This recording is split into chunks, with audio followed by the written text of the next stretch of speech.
Ils ont peu d'informations, un sentiment d'insécurité. Quel est l'impact pour ces populations? Oui. En premier lieu, tel que vous venez de le situer, il faut savoir que dans des situations de catastrophes naturelles, notamment d'une telle ampleur, le phénomène est si puissant que l'humain, tel qu'il est constitué, ne peut pas faire face sans réaction à un tel phénomène naturel. Parmi les réactions, il faut savoir que la détresse étant la réaction première qu'on peut constater face à une telle situation. C'est que cette détresse, elle est à plusieurs niveaux. Au début, c'est une détresse humaine, donc psychologique, donc c'est vraiment ça, lorsqu'on est à l'abri et on entend les vents et on voit que des objets qui volent dans le ciel, alors que c'est des objets normalement très lourds. Qui sont à terre. Exact, Voilà. donc on constate la force de l'événement. Donc il y a ça, et la notion de mort qui va rôder pendant un certain temps. À l'issue de cela, dans l'immédiateté, immédiatement après le passage du cyclone, donc dans cette vague-là, va s'exprimer d'autres niveaux de détresse, ce qui est la détresse sociale et j'allais dire de sécurité, tout simplement une détresse. C'est quoi la détresse sociale? La détresse sociale, c'est en fait de constater, ou socio-économique si vous voulez, c'est de constater, au-delà de la détresse psychologique, de voir qu'il y a vraiment une situation catastrophique derrière. Et qu'on a tout perdu. Exact. Et par exemple, je vous ai, comment vous pouvez le constater, c'est que juste après, vous allez voir que les habitants, par exemple, à raison d'ailleurs, parlent des conditions sanitaires.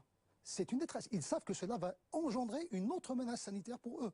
Ils viennent de passer la première qui est entièrement psychologique, celle de sentir qu'ils viennent d'échapper à la mort et de constater juste après ça qu'il y a cette seconde détresse. Je vous ai dit, donc dans l'immédiateté, par exemple, en plus on est dans des conditions insulaires, donc il faut savoir que l'eau, notamment, est acheminée via des usines, etc., l'évacuation des eaux usées, et puis le désastre de ce qui va venir en troisième lieu, dans les moments qui sont ceux d'aujourd'hui, de savoir qu'il faudrait répondre à des exigences de pouvoir survivre ces premiers jours, c'est-à-dire pouvoir organiser une survie, donc c'est d'avoir les besoins premiers, essentiels, à savoir la sécurité, et aussi les besoins du quotidien, manger, dormir, pouvoir se soigner, aussi pour les... D'où l'importance de voir arriver les vivres, les bouteilles d'eau, les militaires sur place pour se sentir en sécurité. Exact. Ça, on parle vraiment dans l'immédiateté.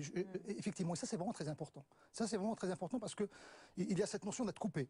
Et donc, le sentiment d'impuissance va être prédominant à des moments comme cela.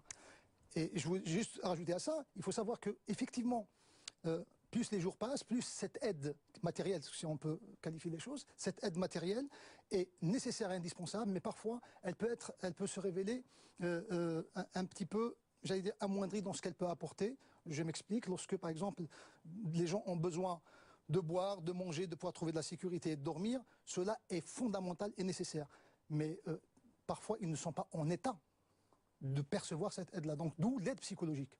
Elle doit se mettre dans l'immédiateté, elle doit s'organiser, et vous comprenez que là, le mot important, quels que soient les secours, c'est l'organisation et la coordination, de savoir comment on peut coordonner les aides nécessaires et les échelonner dans le temps. Et la dimension humaine est dominante à tous les niveaux. C'est-à-dire que effectivement, on doit parler de la détresse économique qui va se mettre en place. On voit les gens, ils disent, dans votre reportage, ils disent, bon, maintenant, on commence à entendre comment on va faire face. Merci beaucoup, docteur Malik Aït Aoudia, d'avoir été avec nous ce soir. Des palmiers déracinés, des voiliers échoués.